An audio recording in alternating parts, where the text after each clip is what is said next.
di defal ñëpp tamit di def benn appel boo xam ne dafa jëm ci non violence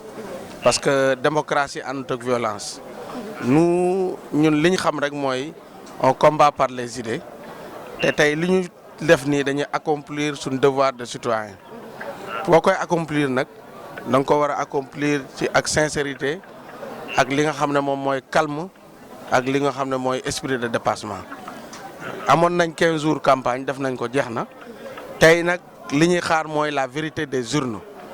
li waral sama teewaay fii nag du dara lu dul nekk candidat ñëw ma surang